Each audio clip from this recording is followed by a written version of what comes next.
Bonjour tout le monde! Alors, aujourd'hui, vidéo super importante, on va mettre les choses au clair par rapport à l'entraînement et la grossesse. Les choses importantes à savoir, ce qu'on peut et ce qu'on ne peut pas faire.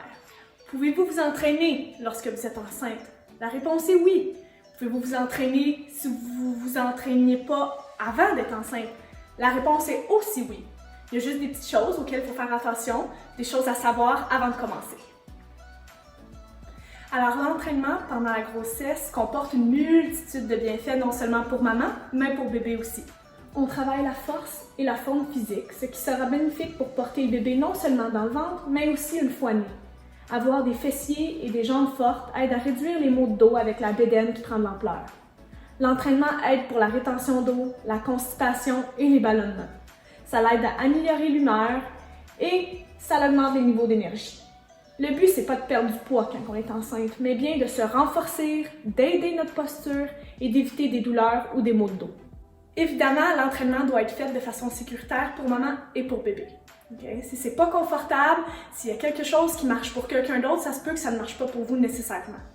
Pendant que vous vous entraînez, vous devriez toujours être en mesure d'entretenir une conversation. C'est là que vous savez si vous vous poussez trop fort ou non.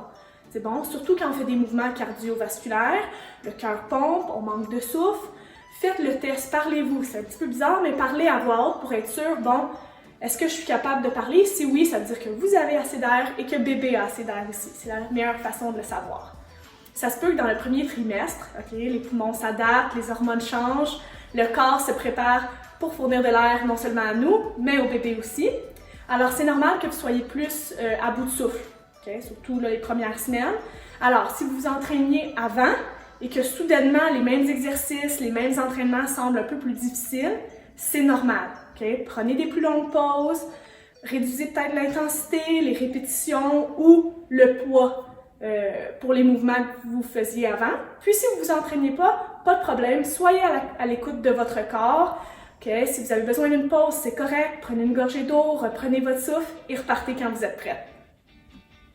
Le risque de fausse couche est un petit peu plus élevé pendant le premier trimestre, alors il faut être un petit peu plus prudent avec les exercices qu'on fait. Surtout si vous vous êtes jamais entraîné, c'est peut-être pas le meilleur temps pour commencer si vous voulez pas prendre de risques du tout. Je vous dis pas que c'est mauvais, je vous dis juste si jamais vous hésitez, vous voulez pas prendre de chance, attendez après les premiers 3 mois, puis après ça, il y a moins de danger. C'est bon?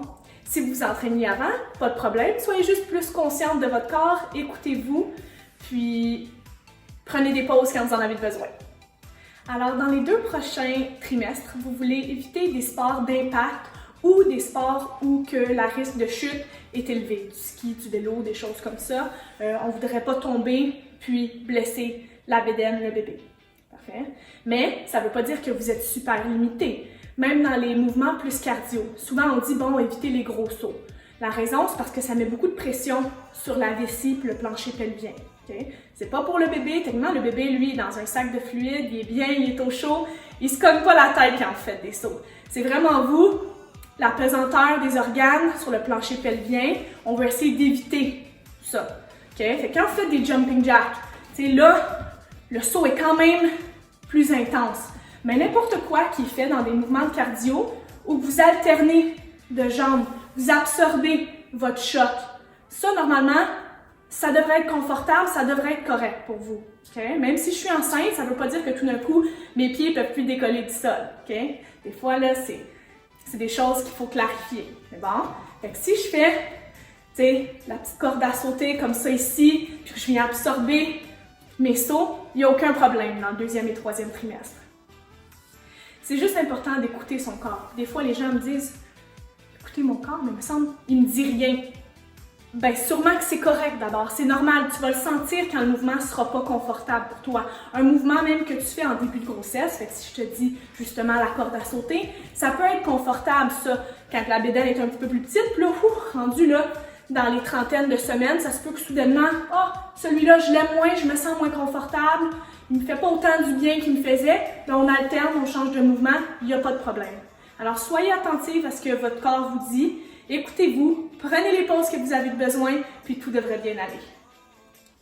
Alors, la grande question des abdominaux.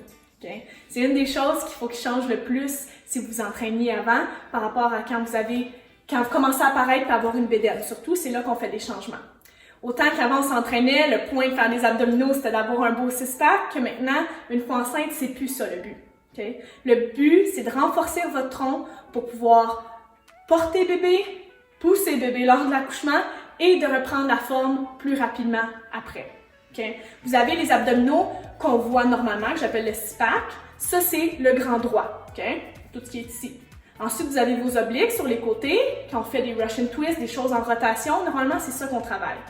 Quand on est enceinte, c'est ce qu'on veut éviter, dans le fond.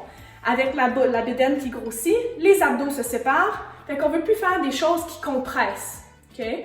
On va venir travailler le transverse, qui est l'abdominaux le plus profond. Fait en dessous du six-pack, en dessous des obliques, on a une ceinture abdominale, puis c'est ça qu'on veut venir renforcer. C'est des mouvements comme la planche qui vont être plus bénéfiques que des crunchs qu'on ferait normalement.